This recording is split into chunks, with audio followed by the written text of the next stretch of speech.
What's going on, guys? Welcome back to a brand new video. It looks like Call of Duty has dropped a new blog post giving us a brand new community update. So this is actually pretty big. They went over and talked about the anti-cheat, the lobbies crashing, packet loss, multiplayer updates, zombies, and ranked play. So let's just jump into it. So it says, ahead of the Season 2 updates on Ricochet, anti-cheat, Warzone, multiplayer, and zombies, ahead of the Season 2 launch in Black Ops 6 and Warzone on January 28th, we're here to address the comprehensive feedback we've been hearing from our community in recent weeks and tell you what we're doing right now to improve the game. Members from various development teams and studios dedicated to specific systems, modes, and functions across the Call of Duty franchise have provided insights below into how we're prioritizing what matters to our players today. So cheating and bans, the ability to disable crossplay on consoles in ranked play, server issues, quality of life updates, requested bug fixes. Let's get into it. An update from the Ricochet anti-cheat. So this is what they're doing. First, instances of cheating in Call of Duty, particularly in ranked play across both multiplayer and Warzone, are frustrating and severely impact the experience for our community. We're here to tell you what's being done about it today and our plan to support throughout 2025. Live now are new layers of security and protections against cheaters in Call of Duty, as well as updates to protect the competitive integrity of the game. So they updated detection models for behavioral systems such as aimbotting, other data points, including account trust and hardware identifiers to target serial cheaters. Over 136,000 ranked play accounts have been banned since the mode has launched. Enhancing cross-examination tools focus on reducing the time it takes to action accounts, new detections, and warning systems for spam reporting by accounts. So they said, note, malicious reporting is against the security and enforcement policy, which can be read online. It's important to clarify that when a user spam reports the button in-game multiple times against the user, or someone uses an illegal cheat tool to spam 10,000 reports, our system does not consider more than one single report from a player versus another, despite what the cheat developers are telling players when they try to sell their illegal software.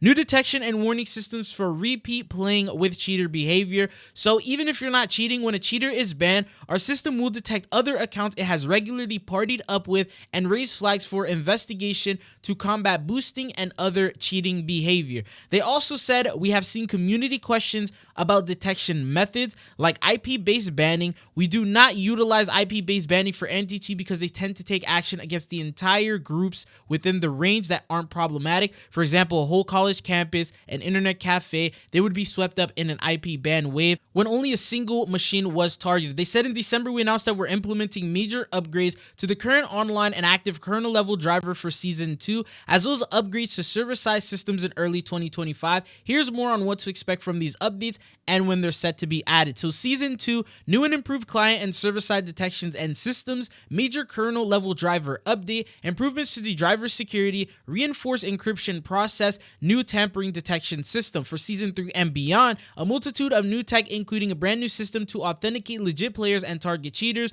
No, as we get closer to Season 3, we'll dive a little bit deeper on these systems. However, it's important we don't provide too many details that could give cheat developers a peek behind the curtain. We're not slowing down in our mission to shut down cheaters whose only mission is to ruin the fun for everyone else, and we're confident that the combination of the updates above, as well as the ongoing improvements for our detection systems and Activision's continued legal actions against illegal cheat sellers, will provide a demonstrably healthier gameplay experience going forward. Now they talk about the server stability, packet loss, and lobby crashing. So they said, we've seen community reports of increased rubber banding, packet loss notifications, and server disconnects in recent weeks, especially in ranked play and in certain regions where some players may not have access to as many servers as others, which is something we covered in the last video. We have been monitoring match activity closely, including identifying suspicious accounts that appear in multiple crashed lobbies. The team at Demonware has narrowed down some specific causes to these issues that can affect all players, and new improvements have been made to Call of Duty's server infrastructure this week to reduce targeted cases of malicious activities on our infrastructure and players. While this is an industry-wide issue, we remain committed to combating individuals and organizations who intend to ruin the gameplay experience for others. Basically, they did admit that cheaters are able to crash the lobbies if they wanted to, but they said with these new improvements now in place for both BO6 and Warzone, we've already seen improvements in stability on the back end. While this isn't a one-size-fits-all solution for every potential issue with an online experience, we're confident in the results we've already seen in practice. In addition to these improvements, the team has also solved some server issues in in regions that had experienced instability and will continue to act quickly to resolve these issues as they pop up. As always, the Call of Duty team will continue to keep a close eye on performance and make adjustments as necessary. The next thing is they said an update from the disruptive behavior team on voice moderation. So they said since its initial rollout in 2023, Call of Duty's in-game voice channel moderation system has been an essential tool in reducing our players exposing to hate speech, harassment, and derogatory language in voice comms. You can read our previous progress reports here. Players should have the freedom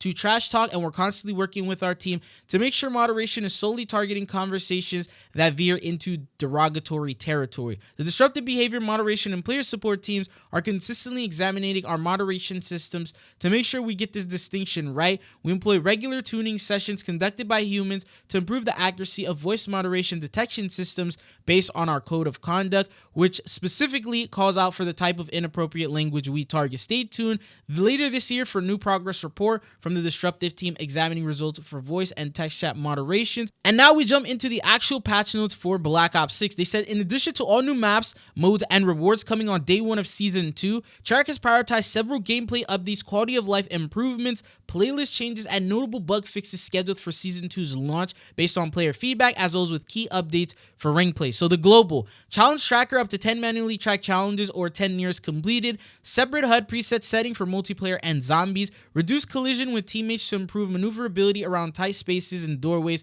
with nearby teammates, which is something we talked about already. For multiplayer gameplay and quality of life updates, weapon balance pass, so they're going to be adjusting weapons, bullet penetration updates, further reducing weapon motion when jumping, sliding, and diving with the dexterity perk equipped, and then improving player visibility and kill confirmed by reducing the height of dog tags, simplifying / expanding requirements for several prestige calling card challenges. Later in Season 2, we're planning on adding an icon over an opponent's head when you shoot them if they have War Cry active, so you know they've got faster health regen. This should clear up confusion in firefights where you didn't know why an enemy with more health was able to survive an engagement. Playlist changes, expanding the number of featured playlist slots, bringing Gunfight back to the featured playlist, keeping Stakeout 24/7 in featured playlist and or quick play, planning a small maps mosh pit shortly after season launch for camo grinders, and then they said high profile bug fixes. Gearhead will now properly increase the charge rate for field upgrades. Free-for-all will accurately calculate the scoreboard by kills, and the winner's circle will accurately showcase the top 3 free-for-all players.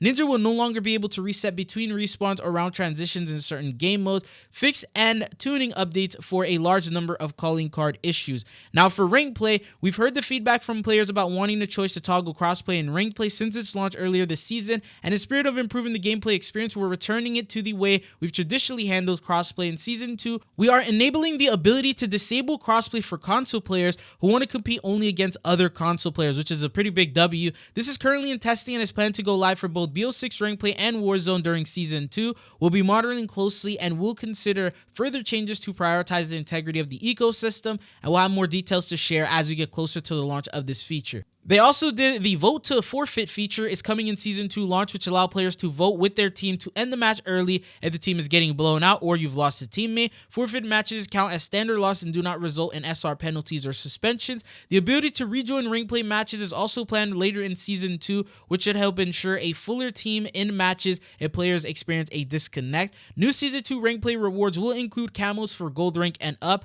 Jackal PDW blueprint for 10 wins, a large decal for 100 wins, and then they also mentioned zombies. So as mentioned in the 115 day, players will be able to jump into the Tomb, the newest zombies map at the start of Season 2. The team remains committed to putting player fun first, squashing leftover bugs, and keeping new zombies content coming throughout the post-launch seasons. In addition to challenge tracking and per mode HUD preset settings, upcoming zombies quality of life updates include co-op pause. In match where everyone's in the same party, the host will not be able to pause the game.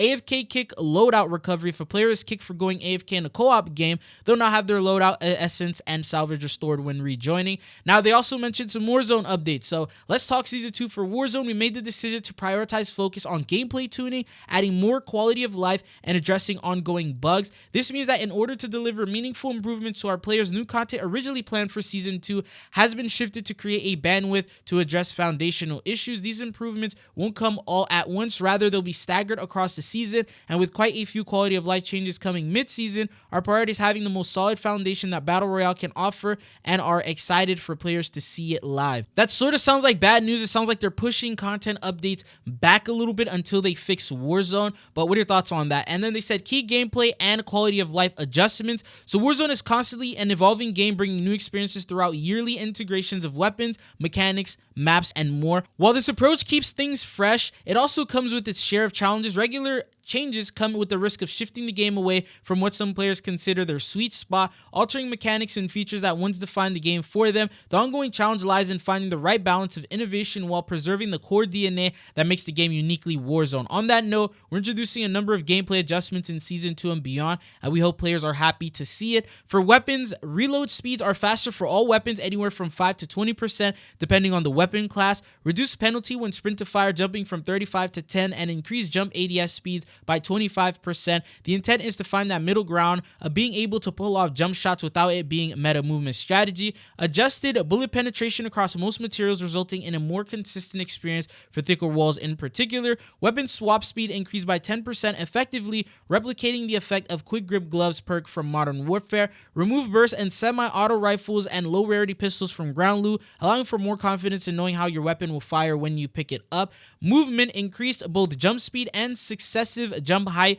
with one unmodified successive jump. Increase the speed of the parachute cut animation, making cutting a parachute and readying your weapon significantly faster. Increase player velocity when landing from a cut parachute land for smoother transition into a full sprint. They did one audio update, reducing reverb effects, improved directionality of movement audio produced by other players, footstep, ascenders, and parachutes. The next thing they talked about were perks. Combat scout pings replaced with an outline that is not visible through walls. Add a new default perks, dexterity. The weapon component has been increased in effectiveness and made default for all Warzone players. As mentioned above, we've replicated the effect of quick grip gloves and fast reload via weapon adjustments. Mountaineer returns as perk 1 in slot 1, replacing dexterity. Increase the fall damage reduction substantially from what it currently is live with dexterity, though not quite the powerhouse it was during MW3. Veteran now significantly reduces the damage ticks of gas grenades. Equipment and killstreaks munition satchel now only provides one additional item, down from 2 to just overstocking and spamming equipment. Maximum deployment tacticals and lethals reduced to 2 each, down from 3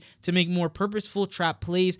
Gas grenade radius, duration, and movement penalties reduced to bring in line with the vision of a zoning tactical and less of a lethal crutch. Spy camera's outline effect no longer renders through walls. Advanced UAVs will now share elevation arrows. Miscellaneous body shield functionality limited, no longer automatically releases players in free fall. No longer provides an outline of the victim's teammates through walls. Remove manual release of players, keeping them alive must end with an execution. The flare that fires out at the buy station when a player is brought back can now be pinged to increase visibility of redeployments. Match stat tracker font adjusted for better readability and lower resolutions. Now they did some bug fixes, which is quite a couple of them. Regarding live issues, you know how frustrating it is to see them linger and go unaddressed. In patches, although our teams work hard to keep COD updates and trail current with the most visible issues, these channels do not reflect the full depth of work being done behind the scenes. Prioritization of fixes is fluid and shifts as new issues appear or as ground is paved on existing ones. As always, player feedback is an important pillar of this process, so we encourage you to continue sharing your experience with us.